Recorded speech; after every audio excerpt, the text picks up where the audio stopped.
So this is going to be a very impactful video because I'm going to be showing you how I help my SaaS clients scale upwards till five figures in MRR, like 10 to 20K in MRR. And the thing about this is not many people are gonna actually want to learn about this because this can be seen as the unsexy type of things where we live in a world that founders are obsessed over marketing, over paid ads, or wanting to build more features in your product that nobody are actually asking for. So if you to actually apply the things I'm gonna be talking about in this video, then holy shit, you can have a competitive advantage from any of your other competitors. Because I run a SaaS consultancy where I help B2B software founders build products that automatically generate MRR without having to rely solely on marketing or features or adding more extra perks in your product, whatever hell that means. In fact, since I'm really showing my screen, I'm actually going to be showing you one of my case study, which is Bouncy.ai. Now, this is basically a Yo, deep what's good, linking. everyone? Today I'm gonna be breaking down. Okay, let me just mute myself because I don't want to, talk over myself. But Bouncy AI is basically a deep linking software tool that scaled to 19K in MRR, well under, I think around 3 to 4 months, based on my strategy and the frameworks that I talked about in this video. This is a 33 minutes video on how I basically break down the whole entire product, on how I help them scale to a 19K MRR and how I'm helping them making more money, all in this video from the landing page till the value proposition of the video and all that stuff, the onboarding. It's a whole 30 minutes video, which is incredibly fucking valuable. Feel free to watch this video. It's literally on my YouTube channel, and that's just uh social proof that I want to share. So even though I'm not like a software expert like Mark Liu or Alex Becker or I don't know, Luke Alexander, I do know a thing or two on how you can make more money in your SaaS. So that is why in this video I'm gonna be showing you on how you can go from 0 to 20K in MRR well under around 90 to 120 days, where I'm gonna be giving you the blueprint on how to diagnose what's broken in your product, how to activate your signups into paying customers, how to build retention habit loops so that your users keep on coming back to your product, and how to make your product more stickier.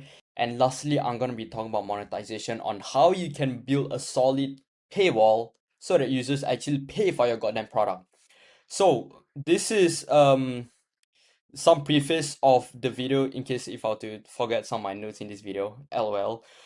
This is more than just marketing, okay? I'll admit that I'm not a coder, I'm not a marketer.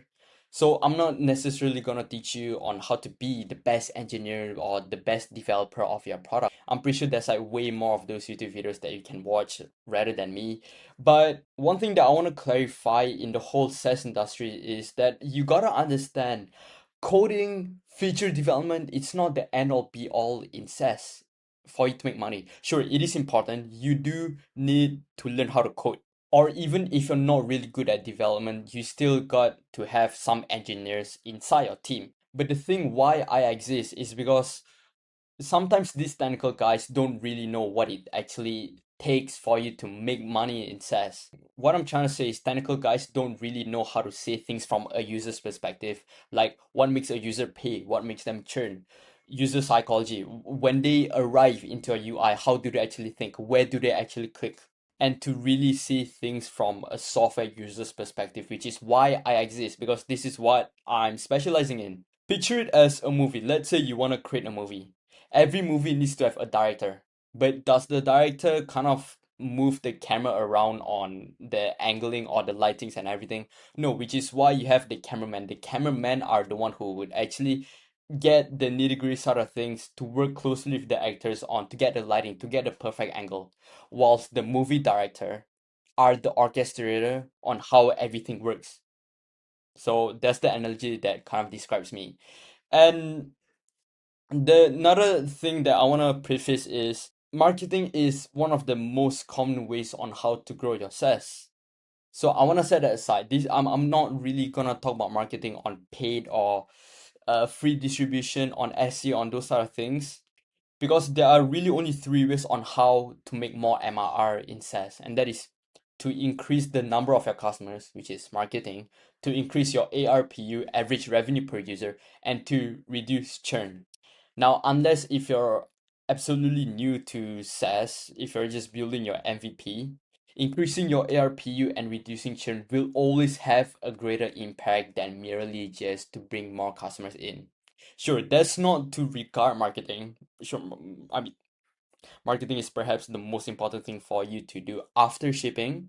But I'm just saying there is a specific order for you to conduct on how to do things in order for you to not waste time and money and so that your SaaS can grow efficiently. What I mean by that is you cannot build a solid house, a solid foundation on weak soil.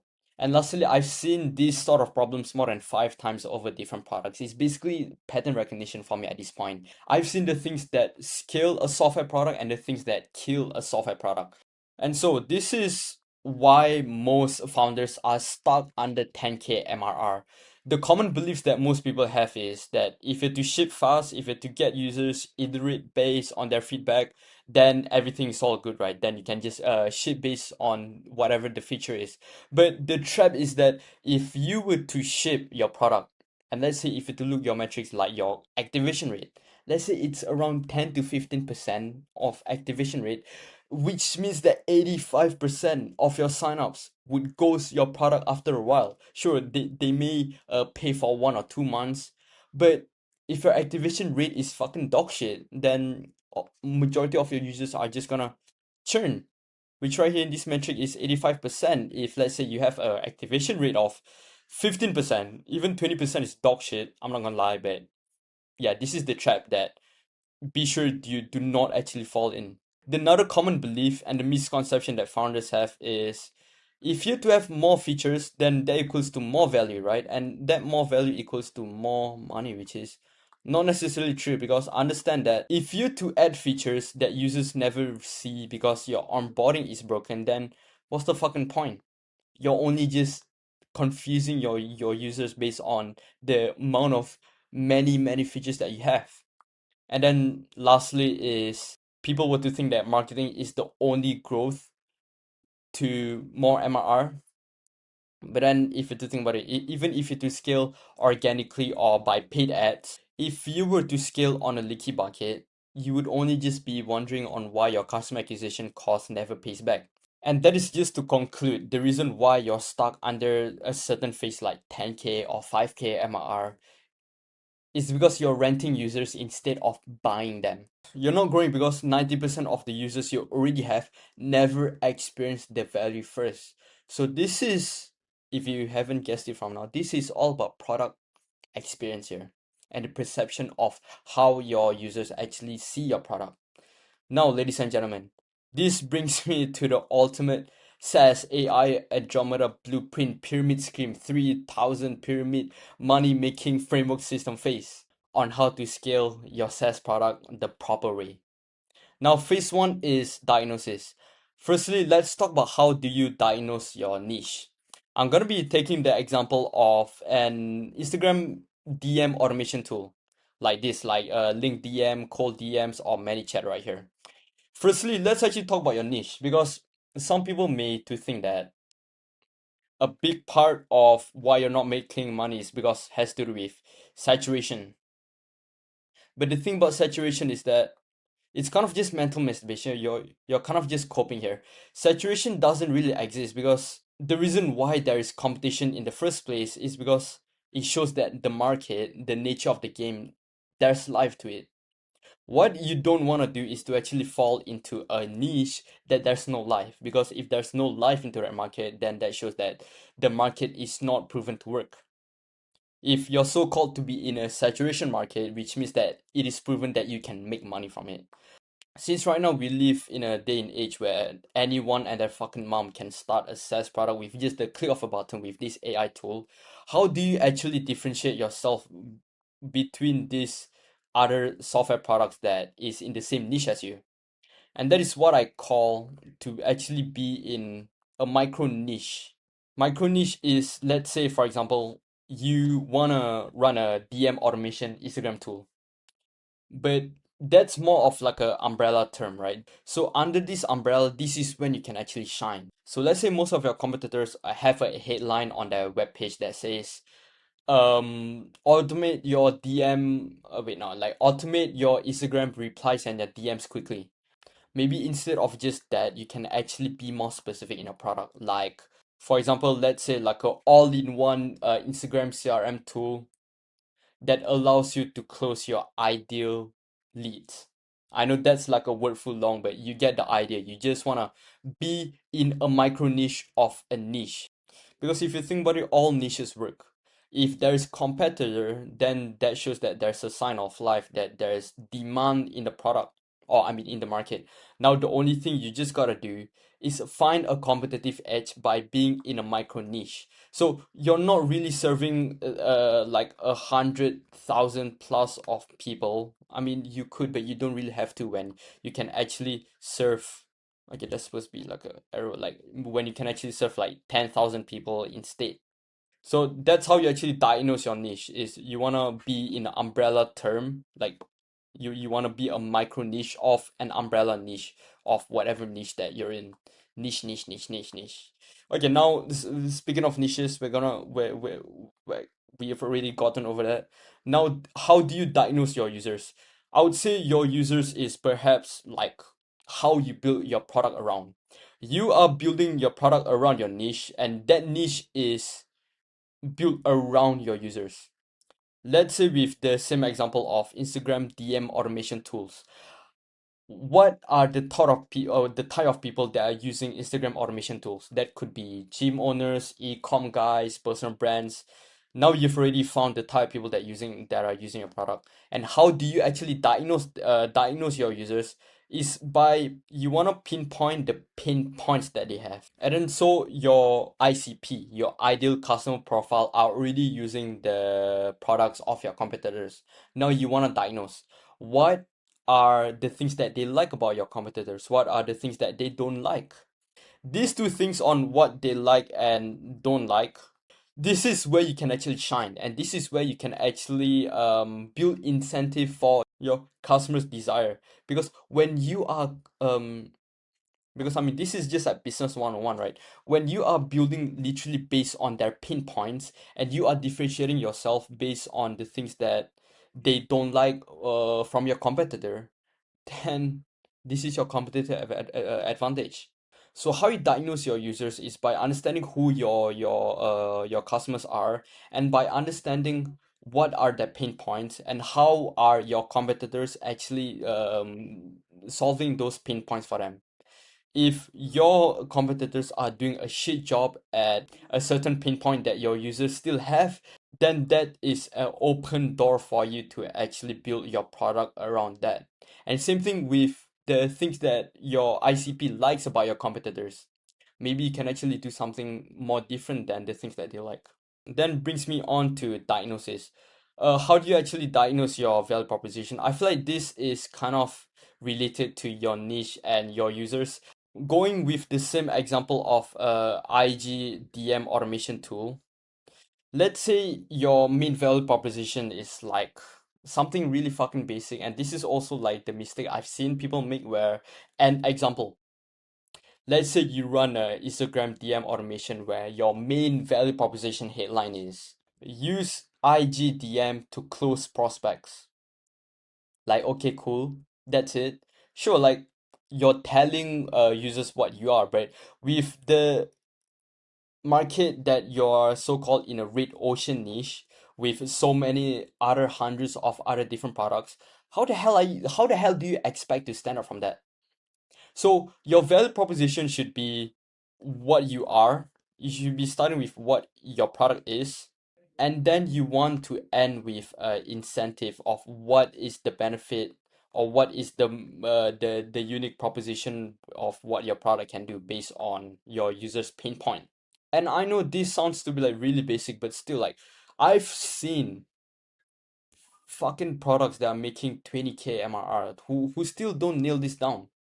You really gotta describe what you are clearly, and then what is your incentive? What is a main outcome for your users to experience? Maybe, I mean, in the most basic forms of to help them make more money, to save them more time, to fucking some things of with to do with the human psychology, right? And then once you have these things, or like what you are as a product and the incentive, then this is when you can actually go to Claude. then type in a prompt on what is the best headline I can actually search. I can actually put on my headline, which still works by the way. And then lastly, when it comes to the diagnosis phase, I really want to clarify on this thing that founders do. I guess like a very common mistake, and that is most founders would only want to build with technical people.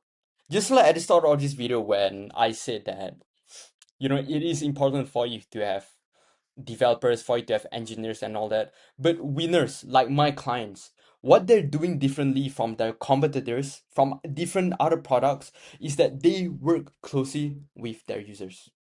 And I don't mean by just getting on a call with them and then getting feedback from the users. No, I mean by actually working with your users. I mean by having your users inside your team and working with them closely. Like, how should your UI be? How should the payment processes? How should you all of these things on how should your onboarding process be like? How do you actually shorten time to value? What is necessary? What are the unnecessary steps for you to remove from your onboarding? All these sort of things. And the thing about having only technical people in your product is that the bottleneck is you're too close with your product. So which is for me, let's say I'm a completely new user who just experienced your product. I am able to pinpoint some of the bottlenecks that you are not able to see because you're so close with your product where I see everything from a new lens perspective, and better yet, I see things from a perspective that your user would see it as. So build with your users. I don't understand why not many users, I mean founders, aren't doing this. But if you are, then you will be at the tippity top of your whole entire niche that you're in. So moving on is value activation. This is where we're gonna be activating your signups to convert them into paying customers. Now, firstly is delivering value. When it comes to delivering value, there are two ways on how you go about this. And that is your perceived value, which is what you actually mention your ads, your content. Your perceived value are basically the things that you preach about in your distribution. And then we have experience value. Experience value is basically what your users get when they get into your product. Apologize for this ugly handwriting, but I get the whole entire point. Okay. Yeah, experience value is what your features actually get when they actually use your product. Now, the thing about delivering your value, which is the first step of activating your signups into paying customers, is that this needs to be congruent. Your basically whatever you say in your ads or your free content, in your short form content or your reels or Twitter or whatever subreddit that you're marketing yourself on, it needs to be aligned on your experience value because your perceived value is all about trust. Which means if let's say in your content you say that your users can use your DM automation tool to sign 10 customers in your product or something like that, then you better fucking sure that any of your feature can actually deliver that. So this is how you actually deliver value, and yeah, let's get that across the way. Now, how do you actually deliver value fast enough so that users don't ghost your product? An easy way on how you can provide value as fast as possible is by having a quick win. A quick win in your product. Now, the mistake that founders make is that you allow your users to marinate so long into the onboarding process just for them to get a quick win.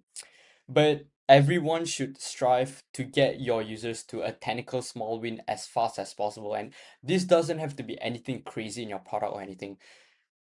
Your users just need to have the belief that they can actually use your product to solve that problem.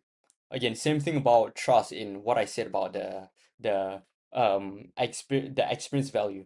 They need to trust you with the belief that you are their solution on how to solve that problem, which means that your onboarding needs to get users to a specific outcome as fast as possible, just one specific outcome.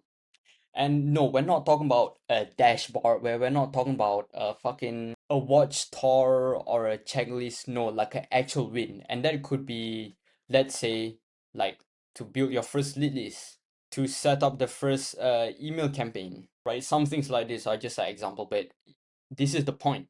just get them to get to a specific outcome that doesn't necessarily have to be anything crazy or whatever. And no, these outcomes that I'm talking about, these quick wins, they're not a checklist. They're not fucking watch tours or they're not a dashboard. No, like an actual win. And so the another way on how you can deliver value as fast as possible so that your users don't churn is by reducing your fucking hell, my handwriting. God damn, I'm so retarded. Okay, okay, you can read it. That's clear enough. Reducing your time to value. Okay, do I have to explain this? This is like the most self-explanatory shit. If let's say your average time to value is like 5%, 6%, it doesn't matter if you're running a free trial or free plan. I'm telling you, there is always a way for it to reduce your time to value. And the thing about time to value, because since we're focusing on such a short time scale and you want to get your value ASAP as soon as possible, even if let's say you could reduce your time to value by 60 to 30 seconds, dude, that's fucking huge. That is really huge. And again, something about pattern recognition, something about these products that are making 10, 20, 50K MRR or even past 100K MRR is because their time to value is just really fucking quick. And I feel like time to value is also correlated to allowing your users to experience the first win. You see that they're kind of they kind of coexist with each other. The question is how fast can you reduce your time to first value?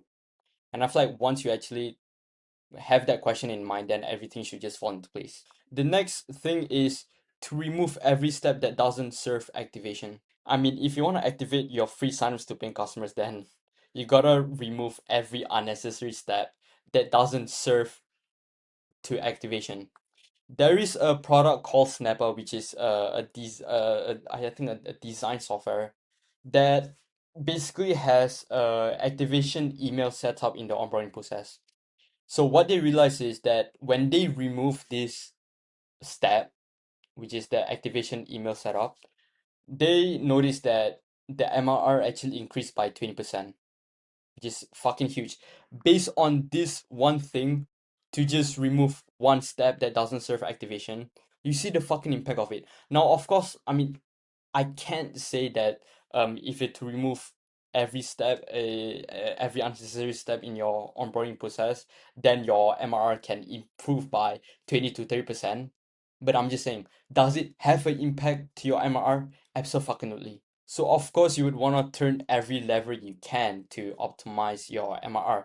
And this is more about subtracting instead of adding. A lot of people be always be talking about, oh, what features can I add? But the thing about just adding more is that it can confuse your users. So taking away things would always be way more effective than adding things. So I mean, this step is quite simple and self-explanatory. Look into your whole product pathway from sign up till the paywall, I guess, paywall. Look at every step you have and see what are unnecessary and what are not. If you think that okay, maybe this feature where you need to watch a product pour is unnecessary or people don't need that, then remove it. And moving on to phase three is retention and habit formation. This is where we're going to be building retention loops so that your users keep on coming to your product and so that you can actually build a product that is so sticky that users get addicted to it. The first thing is you gotta understand what makes them actually come back to use the product. Is there any specific feature or maybe it's your whole offer in itself that's just sticky to your product? I feel like this section in itself, talking about retention and reducing churn, deserves its own segment, deserves its own video in itself, but I'm just gonna be talking about this framework of this retention loop. Because the worst part is that most products actually don't even have a habit loop formation. So that once you have that feature that users always keep on coming back, what action do they do once they come back to the product? This is more of like the trigger or the urge that they get from coming back, and then we follow up by the action that they take once they come back. And once they take the action, this is a very important thing. That is the gratification. What is the reward mechanism they get once they actually come back from doing that action, which is gratification? And then from here it's just a rinse and repeat of the whole entire habit loop formation. So this is just the simple habit loop formation on how you build the retention loop. And then, so last but not least is phase four, monetization. I really just want to talk about the free plan problem, because monetization, this is where the money is made. This is where we actually make money. It all boils down to how do you actually conduct your free trial or your free plan and your upgrade tier list. Now, the problem is this: people are just way too fucking generous with their free plan. And what do I mean by that is this: I'm gonna literally use the prime example of Miro. As you can see, I've been using Miro in a lot of my videos, and this is what I mean. If I were to click on the upgrade option, you see that the starter plan, they start their tier plan on $80 per month. But the problem they have is this. This is all the features and all that blah blah blah. You will notice that in the free plan, they allow 3 editable boards. Now, I don't know about you, but 3 is actually way too many, because this is one board, right? Let me show you like what I'm constructing this video on. You see, I'm basically getting all these free estate to use this as a whiteboard, right? So this is what I mean by Miro is actually making this example in itself a prime example that they're being way too fucking generous here. Because one board in itself already gives me a whole ass board free estate for me to basically use Miro for what they are, like creating this video, my diagram, my framework, video concepts and all that can all be used in one board, which is already kind of enough for me to just use the bare use case of what Miro is. But the problem is they allow three free boards. I don't know about you, but they're being way too fucking generous. And this is also my client Bouncy.ai actually execute on it really fucking well, where they had in their free plan, Bouncy.ai runs a freemium model. They only allow you to activate one link, one deep link. And in order for you to have more than one deep link, you gotta pay. You gotta upgrade to the free plan. For those who may be wondering that, oh, like, I don't want to be EA Sports where I gotta charge my users for every movement they make. That's not really the case, and I'll explain to you why. When a user were to experience the first time to value and that they actually see what your product is capable of, what you're doing is that you're actually already showing them what your product can actually do. Especially the purpose of the free plan is to just show them what can you actually do. It's basically a free sample. And then so if they want to experience more of that free sample, they gotta pay. The formula is that fucking simple, because it's just like a Miro here. Their starter plan is $8 per month. Things I don't mind paying $8 per month for these all entire features here. But the thing is, I don't need to pay $8 per month because I already have everything that I need in the free plan. So this is a mistake that you can learn from Miro. And if you're making this mistake, you really gotta, you know, you really gotta understand that you're not running a fucking charity. This is a business. You're here to make money from your product. So stop being so fucking generous. When users experience 80% of your value proposition for $0, why should they upgrade? Is there any reason for it to upgrade? That's for you to answer. And if they don't upgrade, then that's all your fault. And so, ladies and gentlemen, this is just me opening your eyes, and this is just the framework that I'm showing you here. So, if you actually want specific help on how to scale your product to 20K or past 20K, if you want to 2x your MRR, and if you don't want to waste your money and time in doing so, under the description of this video, you can book on a one-on-one call with me, and we can make money together. Because believe it or not, all these things, these are, first of all, these are just the frameworks, and even though if you to apply all of these frameworks on your own, you can still fuck it up. So if you want to prevent that, and if you're really serious about scaling your SaaS, then book on a one-on-one call with me right now.